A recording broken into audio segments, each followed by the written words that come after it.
ជំរាបសួរនិងសួស្តីអ្នកទាំងអស់គ្នាថ្ងៃនេះខ្ញុំនឹងចែករំលែកអ្នកទាំងអស់គ្នាបន្តទៀតជាមួយនឹង clear 成语ចាអញ្ចឹងថ្ងៃនេះគឺយើងរៀនដល់成语ទី2ដែលយើងអានថា解衣缩食解衣缩食ចា解衣缩食មានន័យថាកាត់បន្ថយការស្លៀកពាក់និងការហូបចុកវាស្មើនឹងសន្សំសំចៃដូចគ្នាដែរអញ្ចឹងអត្ថន័យរបស់វាគឺ就是者省者穿省者吃ចាអញ្ចឹងអត្ថន័យគឺសំដៅទៅលើការសន្សំសំចៃទាំងការស្លៀកពាក់និងការហូបចុក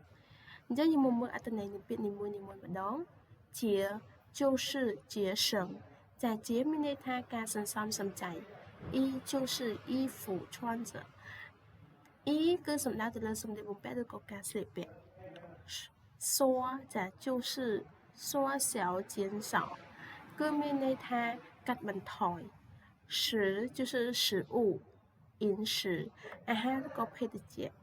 អញ្ចឹងអត្ថន័យរួមរបស់វាគឺមានន័យថាការសន្សំសំចៃការស្លៀកពាក់និងការហូបចុកទាំងភេសជ្ជៈទាំងអាហារដែលយើងញ៉ាំជាប្រចាំថ្ងៃអញ្ចឹងមានឧទាហរណ៍ដោយឲ្យអ្នកទាំងអស់គ្នា比如父母节衣缩食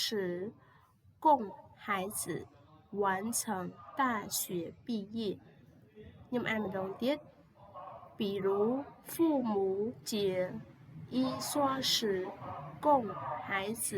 完成大学毕业ចឹងឧទាហរណ៍ឪពុកម្ដាយសន្សំសំចៃលើការស្លៀកពាក់និងការហូបចុកគឺដើម្បីផ្គត់ផ្គង់ឲ្យកូនសិក្សារហូតដល់បញ្ចប់ការសិក្សានៅសាកលវិទ្យាល័យចាអញ្ចឹង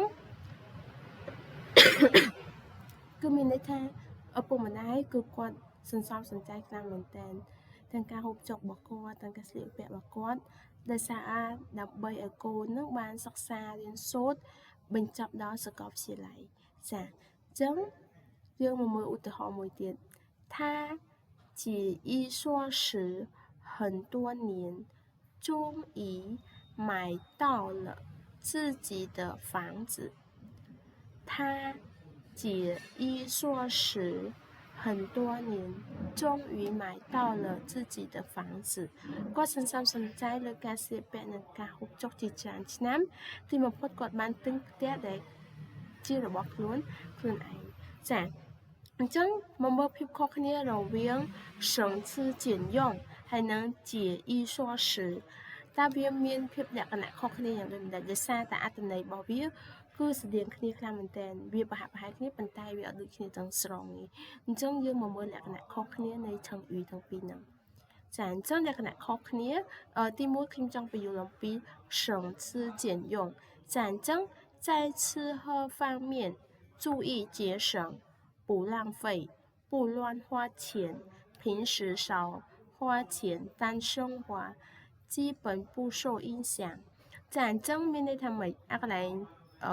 成语ថា省吃俭用គឺយើងបកថាសន្សំសំចៃប៉ុន្តែការសន្សំសំចៃហ្នឹងគឺគេសង្កត់ធ្ងន់ទៅលើការញ៉ាំឬក៏ការហូប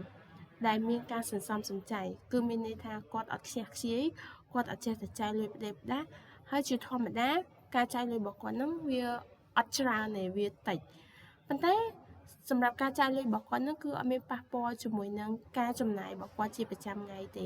គឺអត់មានប៉ះពាល់ទេគឺគ្រាន់តែគាត់ចាយលុយអត់ខ្ជះខ្ជាយចំណែកឯ